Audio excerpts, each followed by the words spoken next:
सिद्दीक अकबर की अफजलियत की बात अहले सुन्नत 1400 साल से करते आए हैं और इंशाअल्लाह जब तक ज्यादा हक पर ज़बाने कायम रहेगी अफजलियत सिद्दीक का नारा लगता रहेगा।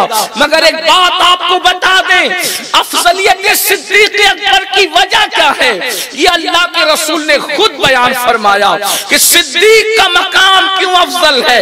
अफजलियत की वजह क्या है, उनको जो मर्तबे मिले उसकी वजह क्या है। अल्लाह अकबर, नफिल नमाजों की वजह से नहीं, नफल रोजों की वजह से नहीं, तस्बीह और तहलील की वजह से नहीं। मेरे आका इरशाद फरमाते हैं, जिसको हमारे मुर्शिद हुजूर सैयदी सरकार मीर अब्दुल वाहिद बिलगिरामी रहमतुल्लाह अलैह ने सबे सनाबिल शरीफ में नकल किया है, जिसका मफहूम पेश कर रहा हूँ। मेरे आका इरशाद फरमाते हैं, अबू बकर को जो मर्तबा मिला है वो नफ्ल इबादत की वजह से नहीं, बल्कि अबू बकर को जो मर्तबा मिला है वो उसके दिल की कैफियत की वजह से मिला है। दिल को जो दिल के अंदर कैफियत है, और दिल की कैफियत क्या है, अल्लाह अकबर। सिद्दीक अकबर के दिल की हकीकत का कौल अगर बयान कर दूं तो शायद लोगों में हजम करने की ताकत न रहे। जिसको पढ़ना है वो मीर साहब की सबे सनाबिल जाकर के पढ़े कि सिद्दीक अकबर के दिल की कैफियत क्या थी। लेकिन सिर्फ एक बात मकाले औरफा से मैं आपके सामने पेश करता हूं, फिर पता चले कि सिद्दीक किस हस्ती का नाम है, अबू बकर किसे कहते हैं, सैयदना सिद्दीक अकबर की शान क्या है। इमाम अहले सुन्नत मकालुल औरफा में लिखते हैं, उसका भी खुलासा पेश कर रहा हूं, तवज्जो करना। इश्क, इसलिए कि मेरा उन्वान आज इश्क ही है। अल्लाह पाक इरशाद फरमाता है, मोमिन की शान, मोमिन वो है वल्लदीना आमनु, ईमान वाले वो हैं, अशद्दु हुब्बन लिल्लाह, कि वो अल्लाह से शिद्दत की मोहब्बत करते हैं। एक है मोहब्बत हुब और एक है शिद्दत की मोहब्बत। जो मोहब्बत है उसको मोहब्बत कहते हैं, जो हुब है उसको मोहब्बत कहते हैं। लेकिन जब ये मोहब्बत शिद्दत इख्तियार कर जाती है तो फिर इसी मोहब्बत को इश्क कहते हैं। लोग कहते हैं इश्क का जिक्र कहाँ है, सूफिया फरमाते हैं ये अशद्दु हुब्बन लिल्लाह, और फिर का यहाँ तो अल्लाह की मोहब्बत की बात है। हम कहते हैं बात समझ में नहीं आती है लोगों के। दरअसल बात ये है, अल्लाह की मोहब्बत की निशानी ये है, जिसके दिल में रसूलुल्लाह की जितनी मोहब्बत होगी पहचान आएगी कि ये हुजूर से इतनी मोहब्बत करता है तो अल्लाह की वजह से मोहब्बत करता है।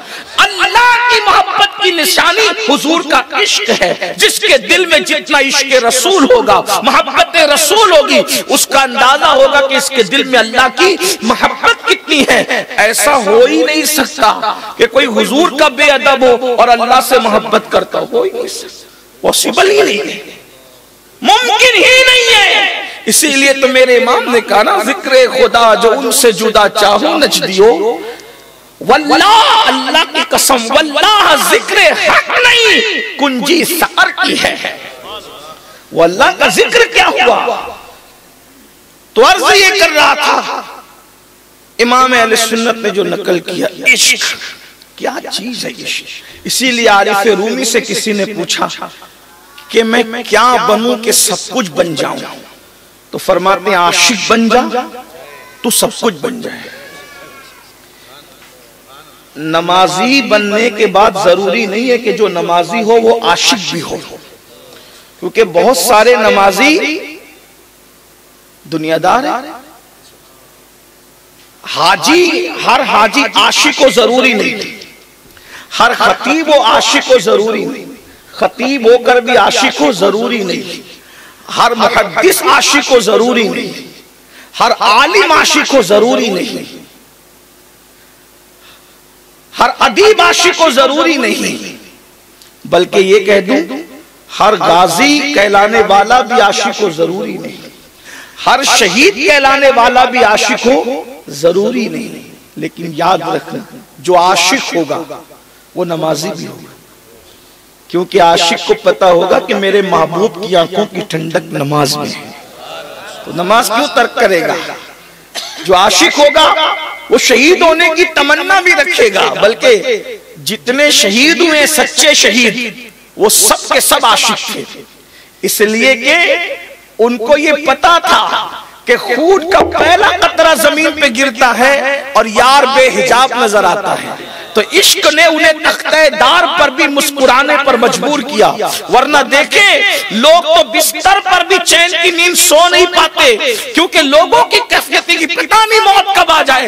तो याद रखिए आशिक जानते हैं कि मौत के आईने में दीदार यार होता है, इसीलिए तो आशिक कहता है कयामत से पहले कयामत ये है कि महबूब का दीदार मौत के आईने में होना है। कहते जान दो जाते ही जाएगी कयामत ये है, अब यहां मरने पे ठहरा है नजारा। इतनी मेहनत मत करो, मैं हाथ में ले लेता हूं। दुरूद शरीफ पढ़ने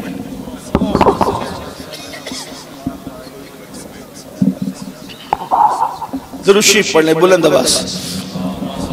अल्लाहुम्मा सल्ली अला सय्यदिना व मौलाना मुहम्मदिन मादिल जूद वल करम वालिहिल किराम व इब्निहिल करीम व उम्मतिहिल करीमा या अकरमुल अकरमीन व बारिक व सल्लिम सलातु व सलाम अलैका या जद्दल हसन वल हुसैन।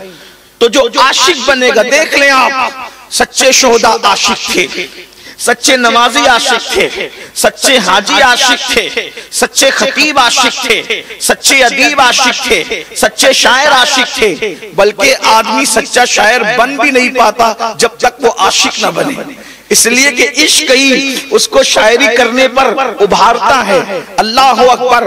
तो अर्ज ये कर रहा था कि आरिफ रूमी ने कहा आशिक बन तो सब कुछ बन जाएगा।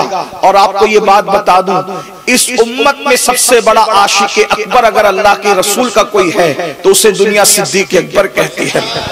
वो सिद्दीक अकबर भी है, वो आशिक अकबर भी है, वो गाजी अकबर भी है, वो खतीब अकबर भी है, वो सैयदुल खुतबा भी है।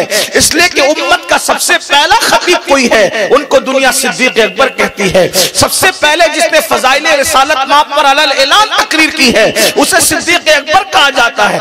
सबसे पहले जिसने मार खाया है हुजूर के लिए उसे सिद्दीक अकबर कहा जाता है। जिसने सबसे पहले कलमा पढ़ा है अल्लाह अकबर जवानों में अल्लाह अल्लाह, उस जात को सिद्दीक अकबर कहा जाता है। सिद्दीक अकबर है, अल्लाह अकबर। और ये बात भी कहूं, जब भी हुजूर कोई गुफ्तगू करते थे सबसे पहला नाम अगर अक्सर हुजूर की जबान पर किसी का आता तो वो नाम भी सैयदना सिद्दीक अकबर का नाम था। सिद्दीक अकबर है उम्मत का सबसे बड़ा खतीब, उम्मत का सबसे बड़ा आशिक रसूल, अल्लाह से सबसे ज्यादा डरने वाला, मुत्तकी नहीं बल्कि खुदा जिसे अत्का के लक़ब से याद करता है वो सिद्दीक अकबर रज़ी अल्लाह तआला की जात है। लेकिन बात उनके इश्क रसूल की, उम्मत का सबसे बड़ा आशिक, सबसे बड़ा आशिक रसूल इस उम्मत में दुनिया जिसे सिद्दीक अकबर कहती है। लेकिन बात जो है वो ये कि आशिक क्या होता है, आशिक का मकाम क्या होता है, आशिक कैसा होता है। तो मक़ालुल उरफ़ा में इमाम लिखते हैं जिसका मफ़हूम ये है कि सुल्तानुल आरिफीन सैयदना बायज़ीद बुस्तामी रहमतुल्लाह अलैह अपने घुटनों को जमीन पे रख करके रो रहे हैं और आपकी आंखों से खून के आंसू निकल रहे हैं। बात यह है इसलिए कि रोने वाले तो दुनिया की मोहब्बत में भी रोते हैं, लेकिन आशिक खून के आंसू रोता है। शायद आपने नहीं देखा होगा किसी को खून के आंसू रोते हुए। खून के आंसू का आपने जिक्र तो सुना लेकिन खून के आंसू रोते हुए नहीं सुना होगा, नहीं देखा होगा। ये आशिकों की सिफत है और मैं समझता हूं कि आशिकों को शायद जो उस लेवल के उशाक थे हमारी निगाहों ने नहीं देखा या कम देखा। अल्लाह अकबर। आशिक अच्छा ये भी है जो खून के आंसू रोने वाले लोग हैं, वो मजमे आम में तो नहीं रोते ना, फिर उनके अपने रोने के मकामात भी जुदा होते हैं, इसलिए कि उनको मजमे से क्या ताल्लुक। जब यार की मारिफत नसीब होती है तो फिर आदमी दोनों आलम से बेगानगी का इजहार करता है। दो आलम से करती है बेगाना दिल को अजब चीज है लज्जत आशनाई। जिसको यार की आशनाई की लज्जत नसीब हो जाती है, फिर वो वीराना तलाश करता है, फिर वो बियाबान तलाश करता है, फिर वो तन्हाई तलाश करता है। क्यों? इसलिए कि जब वो तन्हा होता है तो यार साथ होता है, जब वो खामोश होता है तो यार महवे गुफ्तगू होता है, जब वो आंखें बंद करता है तो यार का मुशाहिदा करता है। हजरत मौलाना हसन बरेलवी कहते हैं, दिल में हो याद तेरी गोशे तन्हाई हो, फिर तो खलवत में अजब अंजुमन आराई हो, आस्ताने पे तेरे सर हो अजल आई हो, और ऐ जाने जहां तू भी तमाशाई हो, उसकी किस्मत में फिदा तख्ते शही की राहत, खाके तैबा पे जिसे चैन की नींद आई हो। सुल्तानुल आरिफीन बायजीद बुस्तामी घुटनों को टेक कर आलमे तहज्जुर में खून के आंसू रो रहे हैं। कोई मुरीद आता है और आने के बाद आपको खून के आंसू देखकर कहता है, मुर्शिद आप खून के आंसू रो रहे हैं, खून के आंसू रोने की वजह क्या है? तो सुल्तानुल आरिफीन बायजीद बुस्तामी फरमाते हैं, बेटा 2 कदम में अर्श पर गया था। आशिक की परवाज़ देखिए, आपकी तवज्जो चाहता, मैं ये बतौर तमहीद अर्ज करता हूं, अभी मैंने गुफ्तगू शुरू नहीं की, और सर्दी का मौसम भी है, मुझे इसका ख्याल भी है, गुजरात की सरजमीन है इसका भी ख्याल है, और इससे ज्यादा ख्याल ये कि भरूच की सरजमीन है। तो मैं आपके सामने बहुत तवील गुफ्तगू नहीं करूंगा, मैं आपके सामने तमहीद अर्ज करके थोड़ी सी बात अर्ज करके बात पूरी कर दूंगा। तवज्जो है आपकी। आशिक की परवाज देखें, आशिक की परवाज जहां कहीं कहीं फरिश्तों के पर थकते हैं, आशिकों की परवाज उसके आगे होती है। हाँ, यहाँ फरिश्तों से मुराद आम फरिश्ते, इसका ख्याल करें। तो क्या अर्ज कर रहा था?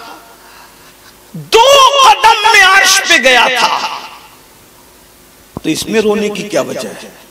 2 कदम में जो अर्श पे जाए उसमें रोने की वजह, रोने की वजह यह है कि जब मैं अर्श पर पहुंचा, जब मैं अर्श से मेरी मुलाकात हुई, बतौर मफहूम में सिर्फ समझाने के लिए, अर्श से मेरी मुलाकात हुई तो मैंने देखा अर्श ऐसे बेचैन है जैसे जंगल में प्यासा भेड़िया प्यास की वजह से बेकरार होता है। सुल्तानुल आरिफीन की अक्कासी पर जरा तवज्जो करें, किस अंदाज से अर्श की बेचैनी को बयान फरमाया है, किस इस्तिआरे के साथ आपने अर्श की बेकरारी को बयान किया है। अल्लाह अकबर। हुजूर मुफ्ती आजम रहमतुल्लाह अलैह उसकी अक्कासी यूं करते हैं, अर्श पर है मगर अर्श को जुस्तजू। अल्लाह अकबर। सुल्तानुल आरिफीन कहते हैं, जब मैं अर्श पर पहुंचा तो मैंने देखा कि अर्श ऐसे बेकरार और बेचैन है जैसे जंगल में प्यास की वजह से प्यासा भेड़िया बेकरार होता है। मैंने पूछा कि ऐ अर्श तू क्यों बेचैन है, तेरी बेचैनी की वजह क्या है? तो कहा मैं खुदा को ढूंढ रहा हूँ, खुदा को तलाश कर रहा हूँ। अल्लाह अकबर। तो उस वक्त कहा, अरे हमें तो पता दिया जाता है अर्रहमान अलल अर्श इस्तवा, कि रहमान ने उस्तवा किया अर्श पर जैसा कि उसकी शान है। अल्लाह अकबर। हमें तो अर्श का पता दिया जा रहा है और तू कहता है कि मैं उसको उसकी जुस्तजू में हूं, उसकी तलाश में हूं। तो हजरत बायजीद फरमाते हैं, जब मैंने कहा कि हमें तो कहा जाता है रहमान वाला अर्श इस्तवा, कि रहमान ने उस्तवा किया, हमें अर्श का पता दिया जाता है, तो उस वक्त अर्श ने एक सर्द आंख खींची और सर्द आंख खींचने के बाद कहा कि बायजीद जब तुम पूछते हो तो अर्श का पता दिया जाता है, और जब हम पूछते हैं तुझे कहां तलाश करें तो हमसे कहा जाता है बायजीद जैसे आशिकों के दिल में हमें ढूंढ लो। जब बायजीद जैसा आशिक अल्लाह अकबर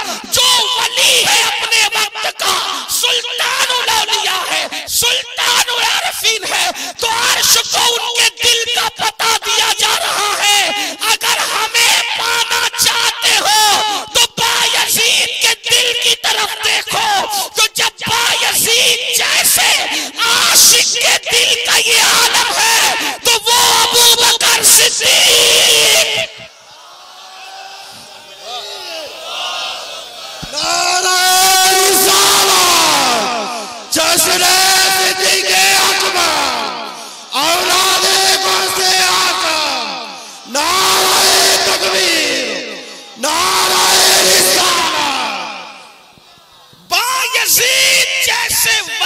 आशिक के दिल की कैफियत ये है कि अर्श को कहा जा रहा है अगर हमें चाहते हो तो फिर बायजीद जैसे आशिक के दिल की तरफ अल्लाह अकबर उस तरफ रुजू करने के लिए उस तरफ के लिए बता दिया जा रहा है।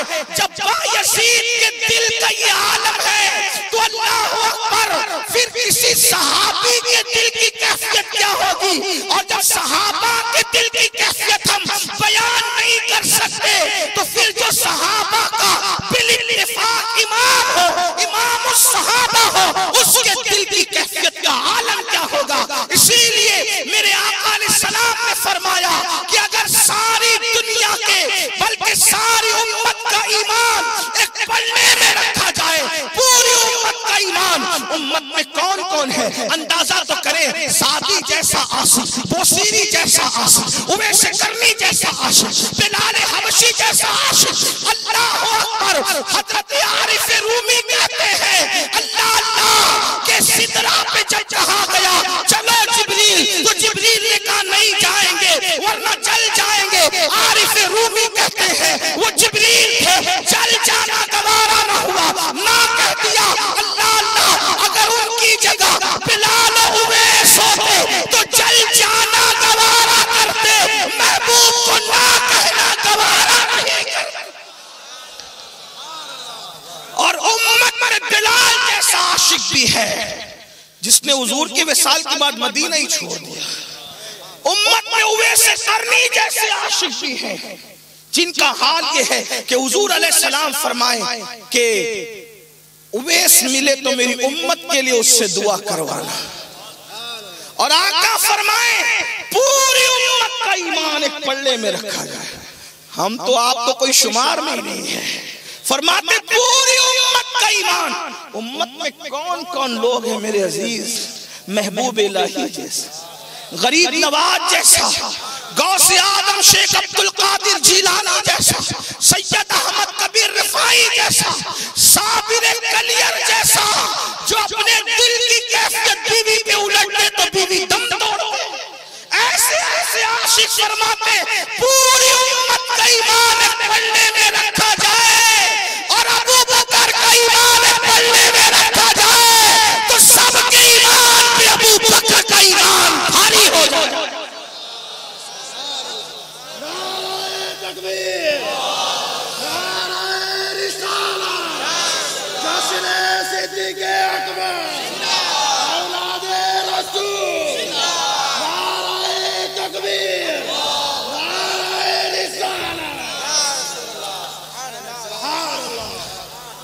अहले सुन्नत के अकीदे में अबू बकर इज्जत करना।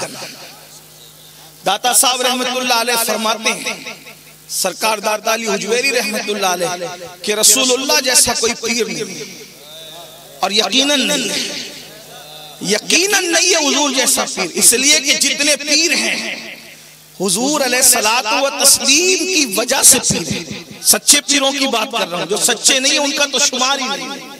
जो सच्चे हैं बल्कि सच्चे भी क्या कहते हैं जर्रे झड़कर, सच्चों की आदत ये जर्रे झड़कर तेरी पैजारों के ताजे सर बनते हैं सैयारों के।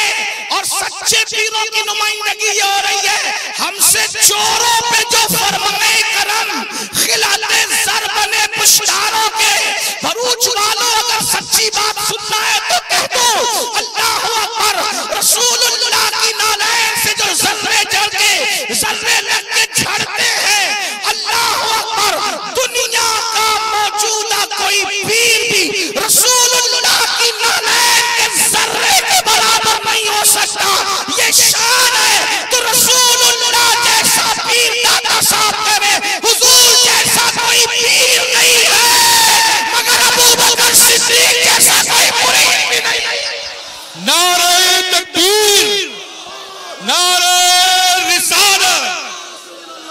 जश्न सिद्दीक अकबर। सुभान अल्लाह, सुभान अल्लाह, सुभान। जब लोग महबूब इलाही को समझ नहीं पाए, तवज्जो है, महबूब इलाही को समझ नहीं पाए तो फिर महबूब इलाही के नाना मोहम्मद रसूलुल्लाह को क्या समझ सकते।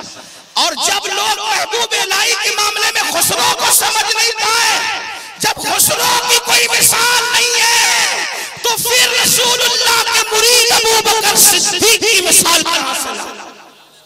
लोग क्या समझते हैं, अल्लाह अकबर तो कौन करे, दादा साहब करे, रसूलुल्लाह जैसा कोई पीर नहीं और सिद्दीक अकबर जैसा कोई।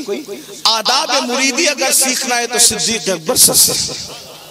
और एक बात आपको बताऊं, जो दाएं बाएं से सुन करके ये कहते हैं कि हुजूर के विसाल के बाद सहाबा बिगड़ गए थे, तो उन बिगड़े लोगों को मैं कहना चाहता हूं कि जब गरीब नवाज का ये हाल हो, गरीब नवाज 90 लाख को ईमान की दौलत देने वाले गरीब नवाज, नबी का शहजादा अताए रसूल, अना सागर को घाघर में समेटने वाले गरीब नवाज, हिंदुस्तान वालों के दिल पर राज करने वाले गरीब नवाज, हिंदुस्तान के सिंहासन पर क़यामत तक के लिए विराजमान गरीब नवाज, हुकूमत वक्त याद रखे, यहाँ तो कल दूसरा रहेगा, जमीन हिंदुस्तान का राजा हमारा खाजा सदा रहेगा।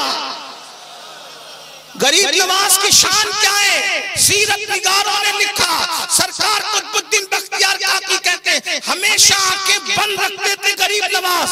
तवज्जो करना, अगर आपको वाकई चिश्तियत में रहना है तो तवज्जो करना, अल्लाह अकबर, सच्ची चिश्तियत सरकार कुतुब साहब से बढ़कर कौन बयान कर सकता है। गरीब नवाज के जानशीन है, फरमाते हैं गरीब नवाज अक्सर आंखें बंद करके रखते थे, लेकिन जब आंखें खोलकर किसी को तवज्जो से देख लेते, तवज्जो करना, आंखें खोलकर जब किसी को तवज्जो से देख लेते तो फिर वो नहीं रह जाता, वो नहीं रह जाता।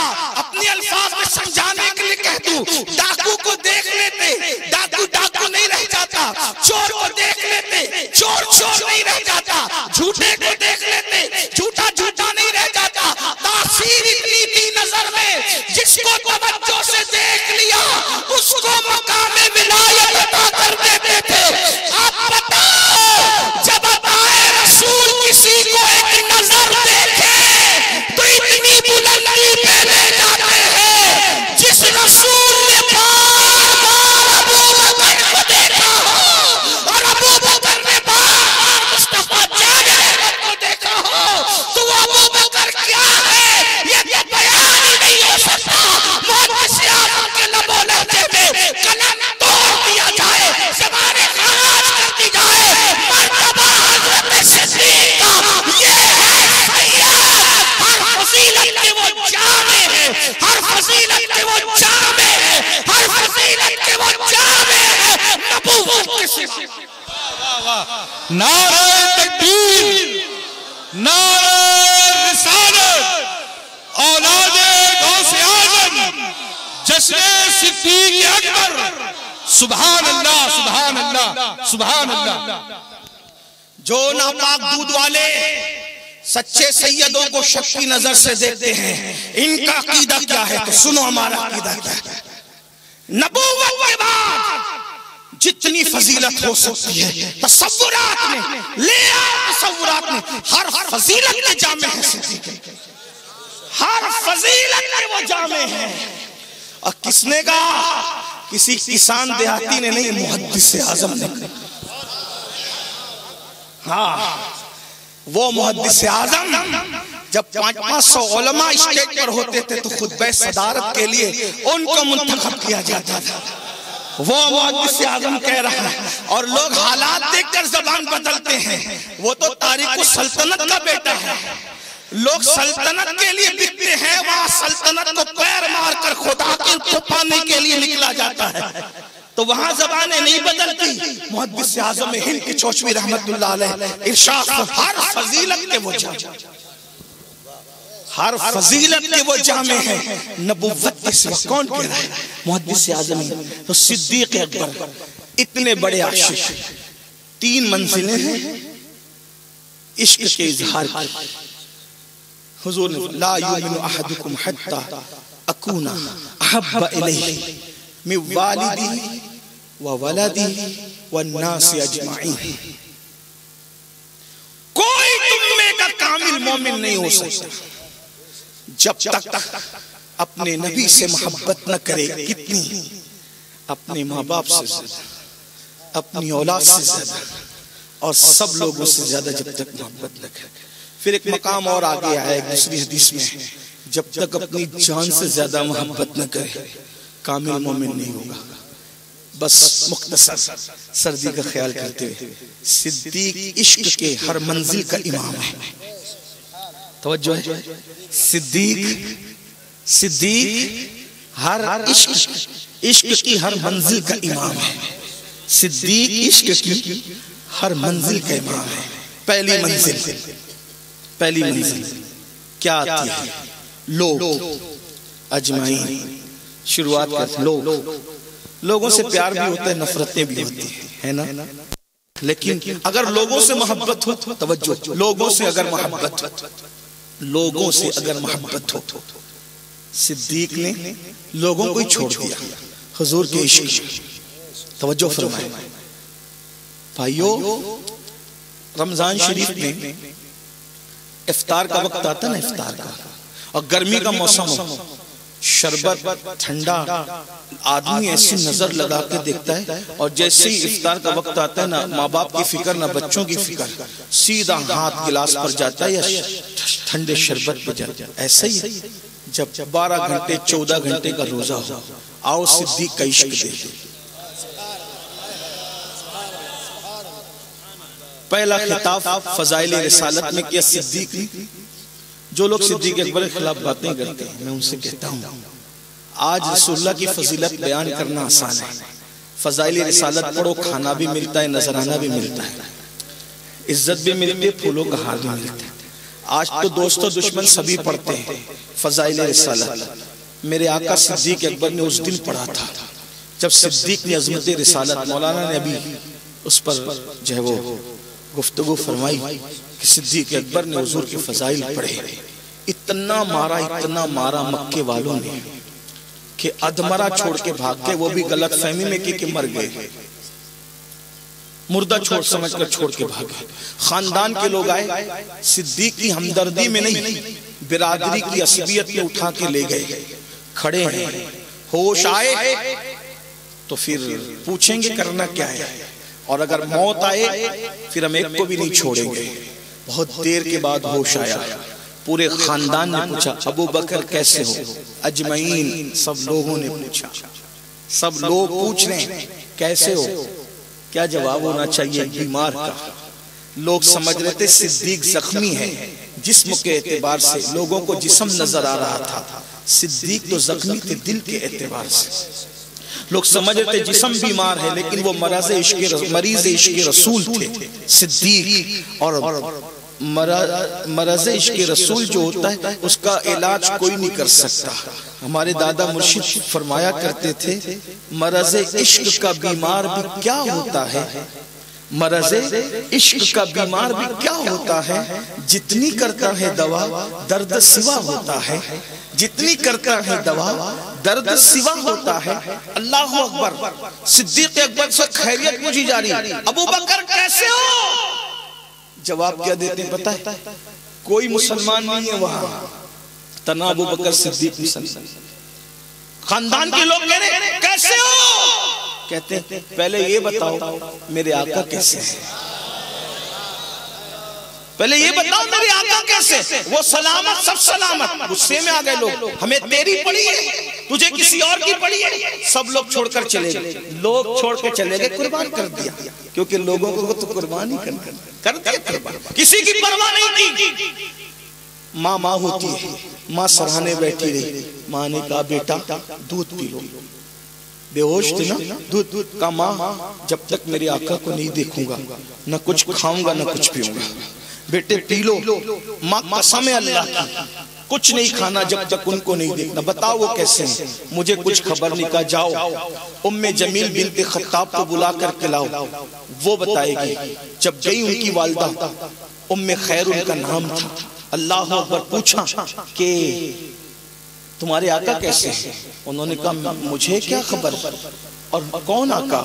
क्योंकि उस वक्त ईमान छुपाया जा रहा था, बहुत ज्यादा लोग तकलीफ पहुंचा रहे थे, गुंडागर्दी करते थे लोग मुसलमानों के साथ। अल्लाह अकबर। तो फिर कहा कि अच्छा अबू बकर बुलाते हैं। जब पहुंचे तो पूछा आका कैसे हैं? उन्होंने कंखियों से इशारा किया, तुम्हारी अम्मी सुन रही है, कहीं इनकी फिक्र न करो, बताओ कैसे हैं? कहा हुजूर खैर से सलामत है, दार अरकम में है आका। का अच्छा मुझे ले चलो। और फिर सिद्दीक माँ का और उम्मे जमील का सहारा लेकर जैसे ही गए दार अरकम की तरफ, हुजूर ने पूछा अबू बकर कैसे हो? अर्ज़ करते हुजूर आप सलामत है, मेरा सब कुछ सलामत है। और हुजूर से लिपट गए, हुजूर ने लिपटाया। और वो मंजर था कि हुजूर सिद्दीक को देख के रो रहे थे और सिद्दीक हुजूर को देखकर रो रहे थे, और दोनों को रोते देखकर सहाबा रो रहे थे। और फिर जब सिद्दीक अकबर के आंसू थमे हैं तो सिद्दीक ने अर्ज़ की आका दुआ कर दे मेरी माँ भी मुसलमान हो जाए, अल्लाह इनको भी ईमान की दौलत अता कर दे। बस हुजूर के हाथ क्या उठने थे, फिर उस दुआ की शान ही क्या, वो तो खुद जाने दुआ है, वो तो खुद शाने दुआ है। अल्लाह अकबर। मेरे इमाम उस दुआ का तसव्वुर यूं बांधते हैं, इनायत का जोड़ा, इजाबत का सेहरा, दुल्हन बन के निकली दुआए मोहम्मद, इजाबत ने झुककर गले से लगाया, बड़ी नाज से जब दुआए मोहम्मद। अल्लाह अकबर। इधर हाथ उठे और उधर सिद्दीक अकबर की अम्मी को ईमान कबूल करने की तौफीक नसीब हो गई, और उसी वक्त उनकी वालिदा ने ईमान कबूल किया। ये अबू बकर सिद्दीक हैं जिनके माँ बाप भी सहाबी हैं, जो खुद भी सहाबी हैं, इनके बेटे भी सहाबी हैं, और इनके पोते भी सहाबी हैं। जिसकी चार पुश्ते सहाबियत पर हो उसे सिद्दीक अकबर कहते हैं। लोगों को कुर्बान की परवाह नहीं। दूसरी मंजिल आती है लोगों के बाद माल, औलाद से पहले माल। क्योंकि जब बच्चा बीमार पड़ता है तो आदमी क्या कहता है, डॉक्टर साहब जितना माल चाहे ले लो, मेरा बच्चा अच्छा हो जाए। ऐसे ही है ना, यानी कि अब माल की बात। सिद्दीक ने माल से ज्यादा हुजूर को चाहा। आजकल के आशिकों की बात नहीं कर रहा हूँ, जो 250 रुपए की चप्पल बेचने के लिए भी अल्लाह की झूठी कसम खा लेते हैं, उनकी बात नहीं कर रहा हूँ। जो सब्जी बेचने के लिए भी अल्लाह की झूठी कसम खा लेते हैं, जो हुजूर के लिए अगर कभी मजमे में रो भी दे तो ख्याल करते कोई देख रहा है कि नहीं देख रहे। नादान इबादत में रियाकारी करते करते कितना रियाकार हो गया, ये इश्क में भी रियाकारी करने लगा। जो इश्क में रिया करे उससे बड़ा मुनाफिक कौन हो सकता है? याद रखना, आदमी हर जगह दिखावा करता है लेकिन वो इश्क में सच्चा होता है। इसलिए याद रखना, दुआ करो अल्लाह हमें सच्चा करे इश्क में, अल्लाह हमें खाक करे उनकी तलब में। माल किसको पसंद नहीं? माल के लिए भाई भाई का गला काटता है ना। माल के लिए क्या नहीं, लोग जमीर बेचते हैं, मसलक बदलते हैं, जबानें बिकती है, कलम बिकते हैं, खिताबात बिकते हैं, सब बिकता है, सब बिकता है इस दुनिया में, सब बिकता है। और पैसे से सब खरीदा जा सकता है। इन्ना लिल्लाहि व इन्ना, अगर बिकता नहीं कोई है तो उसे आशिक कहते हैं। आशिक को कभी खरीदा नहीं जा सकता, जो सच्चा आशिक उसको कभी खरीदा, उसको सिर्फ महबूब खरीदेगा, कोई नहीं खरीद सकता। ये बात है। बिलाल को किसने खरीदा? जब तक बिलाल आशिक नहीं थे लोग खरीदते रहे। जिस दिन बिलाल आशिक हो गए तो महबूब के सिवा खरीद कौन सकता? ये इश्क, इसलिए कि इश्क की बोली हर कोई लगा ही नहीं सकता। इश्क की बोली हर कोई लगा ही नहीं सकता, ये तो बात ही जुदा है। सिद्दीक अकबर ने माल की कभी परवाह नहीं की। जिस दिन मुसलमान हुए सिद्दीक अकबर, जिस दिन ईमान लाए हुजूर, बल्कि एक बात आपसे अर्ज करूं, इन्होंने तो पूरी जिंदगी कभी शिरक किया ही नहीं था, बुत परस्ती कभी नहीं, पूरी जिंदगी कभी बुत परस्ती नहीं की। शराब जब हराम नहीं थी तब भी अबू बकर सिद्दीक ने कभी शराब को हाथ नहीं लगाया। जब लोग जानवरों के साथ जिना कर लेते थे तब भी सिद्दीक अकबर बदकारी की तरफ नहीं गए। क्यों? इसलिए कि खुदा ने उनको महबूब की वजारत के लिए चुन लिया, हुजूर की खिलाफत के लिए चुन लिया था। और ये बात किताबों में मौजूद है कि आसमानी किताबों में ये बात थी कि उनके वजीर की शान क्या होगी, बल्कि आप जब तशरीफ ले गए ऐलान नबूवत, हुजूर ने अभी नबूवत का ऐलान नहीं किया था, यमन गए तो सिद्दीक अकबर को देख करके एक राहिब ने कहा, क्या तुम मक्के से नहीं आ रहे हो, तुम मक्की नहीं हो? कहा बिल्कुल मक्के से आ रहा हूं। तो तुम्हारा कबीला? तो कहा बनु तमीम का रहने के कबीले से ताल्लुक रखता हूं। तो कहा क्या अपने पेट से कपड़ा हटा सकते हो? तो कहा ये पेट देखने की क्या जरूरत है, मैं नहीं हटाता पेट से कपड़ा, इतने बाहया था, पेट से कपड़ा नहीं हटाया। कब? अभी नबूवत का ऐलान। और अबू बकर वो हैं जिन्हें बचपन ही से रसूलुल्लाह की दोस्ती का शरफ मिला था। दोनों की उम्र में 2.5 या 3 साल का फर्क था। सिद्दीक अकबर की उम्र 2.5 या 3 साल कम थी बस, बाकी हुजूर अलैहिस्सलातु व तस्लीम तो चूंकि बजाहिर 2.5-3 साल की उम्र में जो वो कोई ज्यादा फर्क नहीं होता, तो दोस्ती में जो वो इस तरह से होता है। तो सिद्दीक अकबर हुजूर के बचपन के दोस्त थे। आपकी मालूमात के लिए बता दूं, हमारे बाज़ बुजुर्गों ने लिखा है सैयदा खदीजतुल कुबरा के निकाह के दिन अल्लाह के रसूल ने जो लिबास पहना था वो सिद्दीक अकबर ने बतौर हदिया किया हुआ था। पहले निकाह में रसूलुल्लाह ने जो, हमारे उलमा ने लिखा है, पता नहीं लिखने वालों ने कहां तक इंसाफ किया, लेकिन हमारी किताबों में ये मौजूद है, बाज़ किताबों के अंदर, कि सिद्दीक अकबर उस वक्त भी हुजूर के साथ थे जब सैयदा खदीजा के साथ हुजूर का निकाह किया जा रहा था। चूंकि आप दोस्त की हैसियत से साथ साथ थे। 12 साल की उम्र में हुजूर अलैहिस्सलातु व तस्लीम जो मुल्क शाम के काफिले में थे, उस काफिले में भी सिद्दीक अकबर अपने घर वालों के साथ, यानी अपने जो वो बड़ों के साथ वो थे, वो भी उस वक्त साथ गए हुए थे। बहरहाल तो अर्ज ये कर रहा था कि सैयदना सिद्दीक अकबर ने फरमाया कि ये पेट से कपड़ा हटाने की बात क्यों आ गई, और तुम मेरा पेट क्यों देखना चाहते हो? हालांकि मर्दों का पेट अगर कोई मर्द देखे तो मैं नहीं समझता कि कोई बहुत बड़ी ऐब की बात समझी जाती है, और आज तो और भी कोई ऐब की बात नहीं है। जबकि आज के दौर में लोग फटी हुई पैंट शौक से पहन रहे हो, वो भी मुसलमान कलमा पढ़ने वाले, जिनके घुटने भी दिख रहे हैं, जिनकी रानें भी दिख रही हैं, इतने बेदुकेपन के साथ लोग जी रहे हैं। तो इस दौर में पेट का दिखना दिखाना कौन सी शर्म की बात लोग महसूस करें। लेकिन याद रखना, दुनिया के बहाव में बहने वालों, ये तुम्हें याद होना चाहिए कि जिस रसूल से इश्क का दावा करते हो, आशिक कितना बाहया होता है, आशिक का खमीर किस तरीके से हया से गूंदा जाता है। अल्लाह अकबर। वहां कलेमा पढ़ने से पहले फितरत में हया का ये आलम है, और यहाँ कलेमा पढ़ने के बाद सिर्फ हीरो की मोहब्बत में आशिके रसूल कहलाकर फटी हुई पैंट पहन करके राने दिखा रहे हो।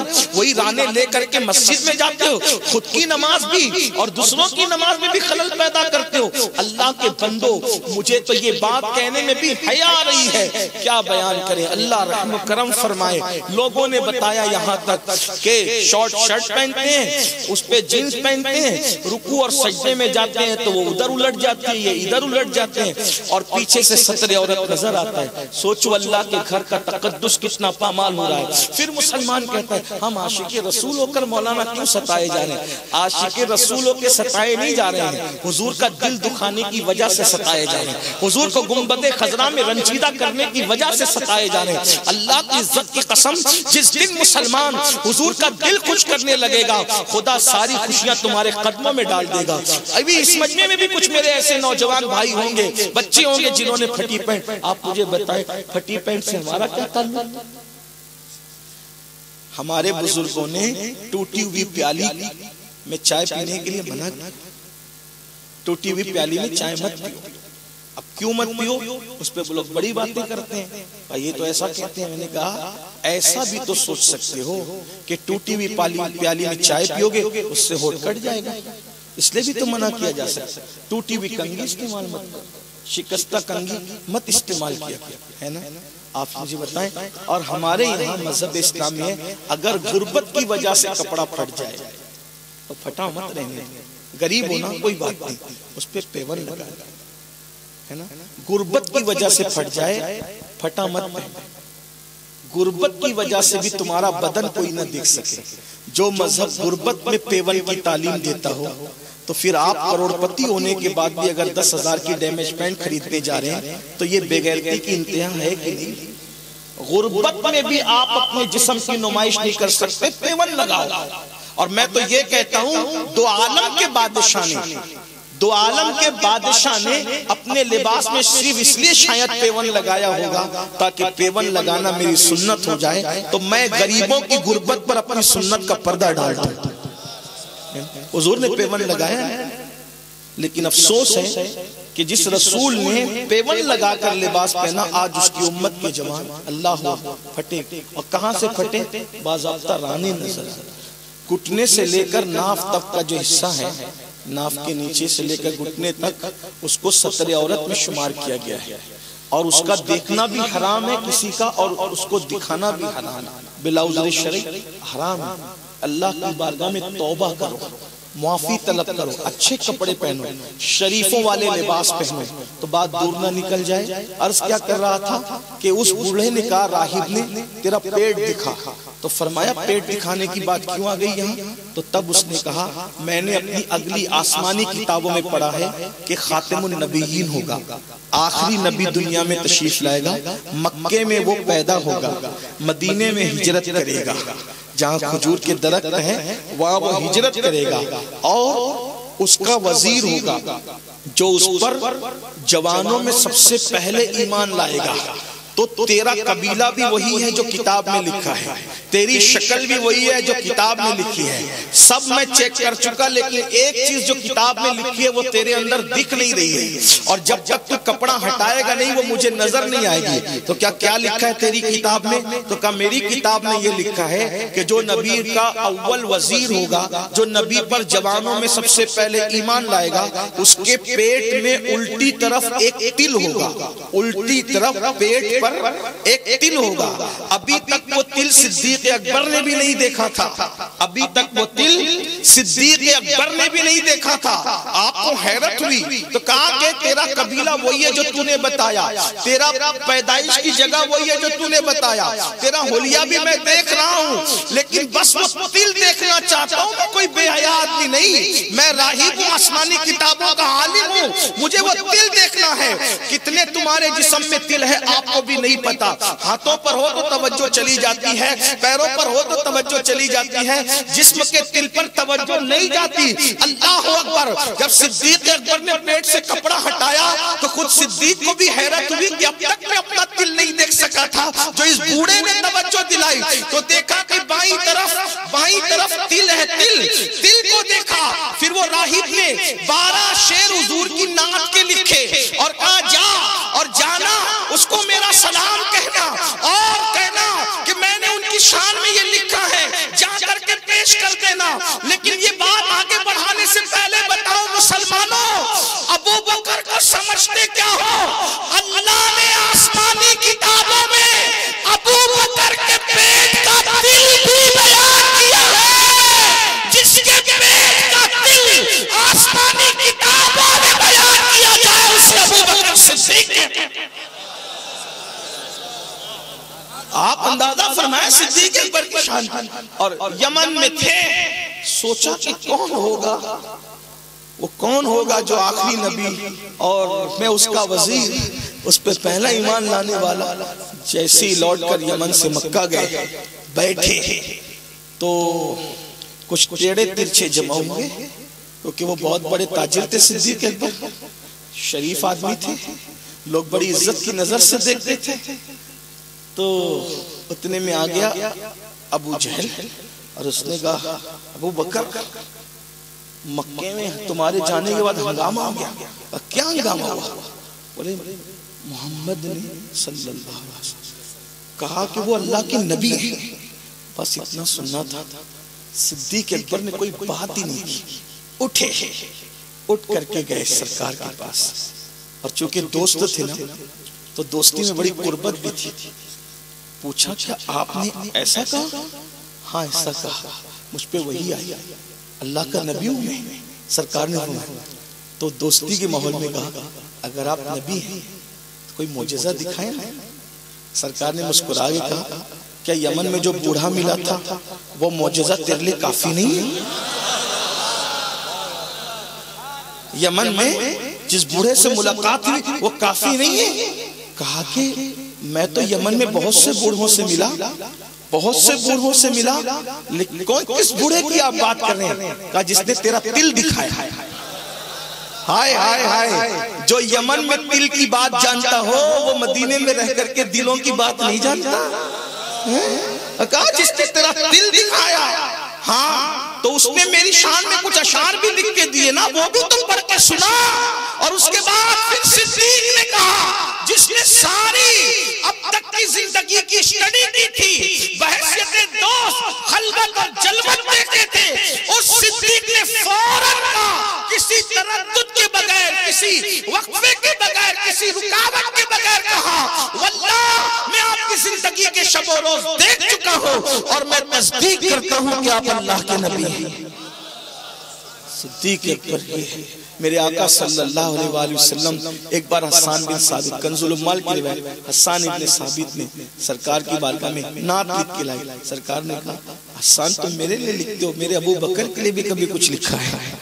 तवज्जो करें, नात की फरमाइश करने वाले करते हैं, मनकबत सिद्दीक की फरमाइश मुस्तफा जाने रहमत कर रहे हैं। ये सिद्दीक अकबर है, सुभान अल्लाह। और फिर हजरत हस्सान ने लिखा, आका फरमाते हैं मेरी उम्मत पर वाजिब है कि अबू बकर का शुक्रिया अदा किया। तो सिद्दीक अकबर जिस दिन मुसलमान हुए, बस बात खत्म कर रहा हूँ, शायद मैं अब आगे बात नहीं बढ़ा सकूंगा, माल की बात चल रही थी। सिद्दीक अकबर जिस दिन मुसलमान हुए, जितना माल तिजारत था वो सब, और माल तिजारत के अलावा 40,000 दिरहम, दिरहम कहते हैं चांदी के सिक्के को, किसको कहते हैं? चांद। माल तिजारत और चांदी के सिक्के कितने? 40,000। जिस दिन मुसलमान हुए हुजूर की बारगाह में कदमों में ला के रख दिया, हुजूर ये सब आपके हैं, इस्लाम के लिए इसको जहां चाहे खर्च फरमाना। सिद्दीक अकबर है। लोग दीन का काम करते करते मालदार होते हैं, अबू बकर वो है जिसने कई मर्तबा अल्लाह की राह में अपना घर लुटाया। और एक मर्तबा अबू बकर सिद्दीक पर वो वक्त भी आया कि मक्के का इतना बड़ा ताजिर, जिसके हाथ पे उस्मान गनी जैसे ताजिर, जिसके हाथ पे अब्दुल रहमान इब्न औफ जैसे ताजिर, जिसके हाथ पे जुबैर और तलहा जैसे ताजिरों ने कलेमा पढ़ के इस्लाम कबूल किया है, इतना बड़ा ताजिर उम्मत का, इस्लाम का, बल्कि मक्के का इतना बड़ा ताजिर जब घर लुटाता है तो लुटाते लुटाते एक वक्त ऐसा आता है कि सैयदना सिद्दीक अकबर कुर्ता भी नहीं बदन पर होता और अबू बकर सिद्दीक टाट पहनते हैं इस्लाम के लिए, टाट और बबूल के कांटे लगा देते। वजह हम तबूक की जंग में जा रहे हैं और इस वक्त तो मुसलमानों के पास शहीदों को कफन देने के लिए कपड़ा भी नहीं है, कुर्ता भी उतार कर अल्लाह की राह में दे दिया। कोई शहीद होगा तो उसको मेरा कुर्ता बतौर कफन काम आ जाएगा। ये फिक्र थी सिद्दीक अकबर रज़ी अल्लाह ताला की। आप अंदाजा फरमाएं, उसे सिद्दीक कहते हैं। तो माल भी कुर्बान किया, माल भी कुर्बान किया, फिर आल भी कुर्बान की और फिर जान भी कुर्बान की। 2 मंजिलें बाकी रहती है, इसी पे मैं अपनी बात को मुकम्मल करता हूँ कि सिद्दीक अकबर रज़ी अल्लाह ताला की जो कुर्बानियाँ हैं, उम्मत अगर क़यामत तक उनके फज़ाइल पढ़ते पढ़ते पढ़ते पढ़ते जिंदगी खत्म कर दे, जिंदगियां खत्म होगी, सिद्दीक की फजीलत खत्म नहीं हो सकती। क्योंकि सिद्दीक के बारे में अल्लाह के रसूल अलैहिस्सलातु व तस्लीम का एक फरमान किस कदर हमें झिझोड़ रहा है, पूरी उम्मत का ईमान एक पल्ले में रखा जाए और अबू बकर का ईमान एक पल्ले में। मुझे एक रिवायत याद आ रही है, सोचता हूँ कि सर्दी की वजह से बयान बंद कर दूं, लेकिन एक रिवायत सिद्दीक अकबर के लिए सुन ले, कुछ याद रहे न रहे। अल्लाह के रसूल अलैहिस्सलाम से पूछा गया, या रसूल अल्लाह ये रिदवान अकबर क्या है? अल्लाह पाक इरशाद फरमाता है, वरिदवानुम मिनल्लाहि अकबर। तो सहाबा ने पूछा, या रसूल अल्लाह ये रिदवान अकबर क्या है और ये किसके लिए? बल्कि पूछने वाले सिद्दीक अकबर ही थे। ये रिदवान अकबर क्या किसके लिए? फरमाया, अबू बकर रिदवान अकबर तेरे लिए, रिदवान अकबर तेरे लिए। हुजूर ये है क्या? मेरे लिए तो है क्या?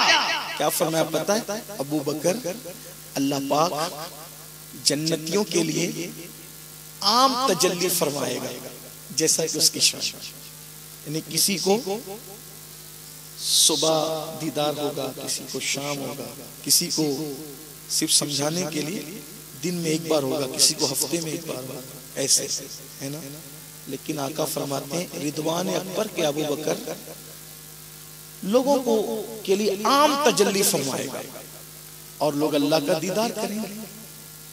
कैसे करेंगे कैफियत तो अल्लाह जाने। हमारे बुजुर्गों ने कहा जब करेंगे तब बता देंगे, है ना। तो फिर फरमाते आका लेकिन जिनको रिजवान अकबर मिलेगी अल्लाह उनके लिए खास तजल्ली फरमाएगा, उनके लिए खास तजल्ली की जाएगी। और वो रिजवान अकबर का मकाम किसको दिया गया? अबू बकर, अल्लाह ने वो तुझे अता फरमाया। मतलब क्या? खुदा जब अपना दीदार कराएगा तो अल्लाह पाक अपनी शान के मुताबिक आम दीदार सबको कराएगा, लेकिन जब बारी यारे गार की आएगी तो उनके लिए खास तजल्ली फरमाई जाएगी। जैसा कि उसकी ये है सिद्दीक अकबर। इसलिए बड़ी तकलीफ होती है उस वक्त कि हम लोग 11वीं शरीफ की न्यास करते हैं। 11वीं शरीफ की न्यास पे तकलीफ नहीं होती, वरना पता चला क्लिप कट के जाएगी तो आगे देखो एक नई बात करते हैं। उस पे तकलीफ नहीं होती। तकलीफ इस पर होती है कि हम हर महीना 11वीं तो करते हैं लेकिन साल में हम 22वीं नहीं करते। क्या मतलब? मतलब यह है कि हम गौस पाक की न्यास तो करते हैं लेकिन सिद्दीक अकबर की न्यास कब करोगे? गौसे पाक से पहले अगर हमारे इसाले सवाब का कोई हकदार है तो वो हुजूर के यार लोग, जो गौसे आजम के भी मुर्शिद लोग हैं, गरीब नवाज के मुर्शिद। 11वीं करो, धूम से करो, मैं मना नहीं कर रहा, अल्हम्दुलिल्लाह मैं खुद इस पर आमिल हूँ। और बल्कि जब दोस्त मुझसे कहते हैं गुर्बत की तंगदस्ती की शिकायत करते तो मैं लोगों को हुजूर मुजाहिद मिल्लत रहमतुल्लाह अलैह का अमल बताता। 11वीं करो फला पाओ, 11वीं करके देखो, हर महीना गौस पाक के नाम की फातिहा दिला के देखो, तंगदस्ती दूर ना हो तो फिर कहेंगे। हमारे सरकार मुजाहिद मिल्लत रहमतुल्लाह अलैह लोगों को बताया करते थे, जब लोग आगे कहते थे परेशान हो जाए कोई तावीज़ तो फरमाए 11वीं करो, हर महीना 11वीं। अब लोग कहेंगे 11वीं से क्या होगा? मैंने कहा जब होगा देख लेना, सच्ची अकीदत से करके देख। यहाँ अकीदत का मामला है ना। मुर्शिद इजाजत कहते हैं ना, यकीन वाले कहाँ से चले कहाँ पहुंचे, यकीन वाले कहाँ से चले कहाँ पहुंचे।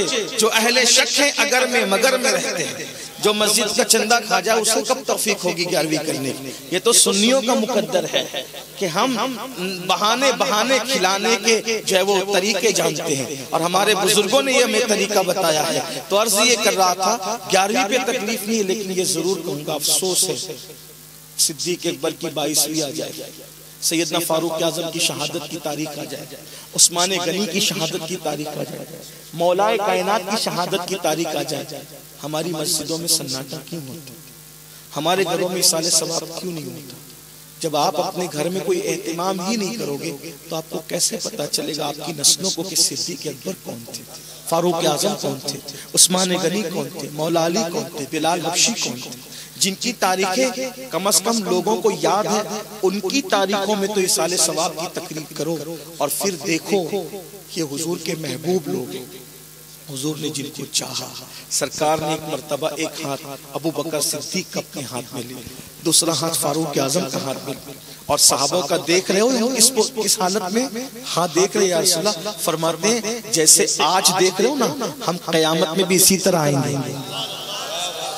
तवज्जो करें, हुजूर अलैहिस्सलाम फरमा रहे अबू बकर का हाथ मेरे हाथ में इस तरह होगा और उमर का हाथ मेरे हाथ में इस तरह होगा, इस शान से आएंगे। इसलिए पीर नसीरुद्दीन नसीर ने बहुत अच्छी बात कही है, कहते हैं नाम आते ही अबू बकर उमर का लब पर, नाम आते ही अबू बकर उमर का लब पर। क्यों बिगड़ता है? वो पहलू में सुलाए हुए हैं, हुजूर तो पहलू में सुलाए और तू क्यों बिगड़ रहा है उनका नाम आने पर? तो याद रखिए उनके नाम की साले सवाब की मजलिसें करें, महफिलें करें और सिद्दीक अकबर का जिक्र करें। आका फरमाते, अल्लाह के रसूल सल्लल्लाहु अलैहि वसल्लम इरशाद फरमाते, मेरी उम्मत पर लाजिम है कि वो मेरे अबू बकर का शुक्रिया अदा करें। हम क्या शुक्रिया अदा कर सकते हैं? जिसने, एक बात फिर याद आई, कहता हूँ आपको, जब मस्जिद नबवी की जमीन खरीदने की बात आई, जब मस्जिद नबवी की जमीन खरीदने की बात आई तो सरकार ने खुद चाहा कि मैं रकम अदा करूं। यतीम बच्चों की जमीन थी, वो बच्चे चाह रहे थे कि हम वक्फ कर दे। सरकार ने फरमाया नहीं,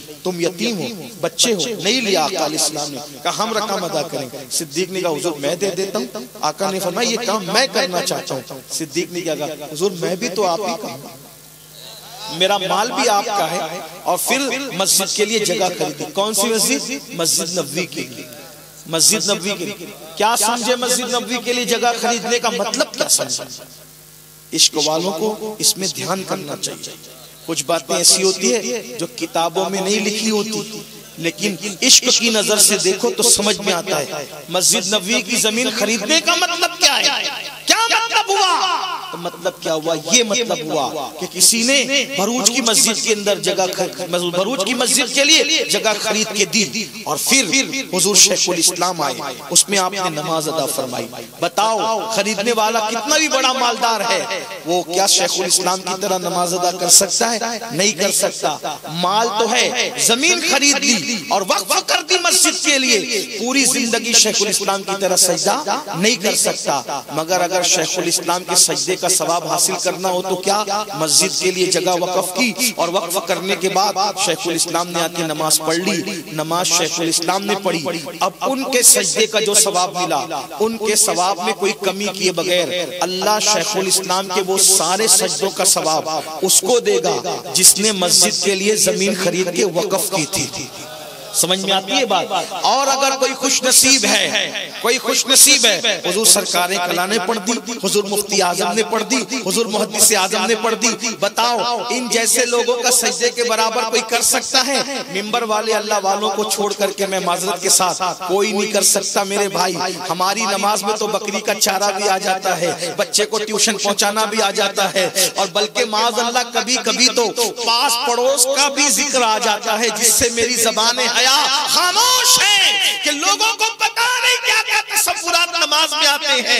मगर मुफ्ती आजम का सजदा जैसे कोई कर सकता है, मुहद्दिस आजम का सजदा जैसे कोई कर सकता है? नहीं कर सकता। अल्लाह अकबर। लेकिन अगर मुफ्ती आजम मुहद्दिस आजम के सजदों का सवाब कोई हासिल करना चाहता है तो कहा कि जमीन खरीद के मस्जिद के लिए वक्फ की, मुफ्ती आजम मुहद्दिस आजम ने सजदा करे तो उनके सवाब में कटौती किए बगैर अल्लाह उन सारे सजदों का सवाब जिस जमीन के टुकड़े को वक्फ करने वाले ने वक्फ किया है, वो सब का सवाब उसके नामे आमाल में लिखा जाएगा जिसने वक्फ किया था। अगर और मुकद्दर नसीब बेदार है तो मस्जिद जिसने वक्फ की है, गौसे आज़म आकर नमाज पढ़ने, गरीब नवाज आके नमाज पढ़ने, बोलो उनके सजदे का सवाब किसको मिलेगा? अब जरा होश से शान सिद्दीक सुन लो, जिसकी वक्फ की हुई जमीन पे जो सजदा करता है उसके सजदे का सवाब वाकिफ को भी मिलता है। तो नाना अल्लाह के रसूल ने कमोबेश 10 साल तक के उस जमीन पे सजदा किया है जो अबू बकर सिद्दीक ने वक्फ किया है। जब हुसैन ने पाक के सजदे का कोई जवाब नहीं हो सके तो लाइए दोनों जहां मीज़ान में मैंने एक सजदा ज़मीन करबला से ले लिया। जब हुसैन का सजदा ऐसा है तो उनके नाना का सजदा कैसा होगा? और वो 10 साल के सजदे का फैज़ जिसके नाम आमाल में लिखा जा रहा है उसे दुनिया अबू बकर सिद्दीक।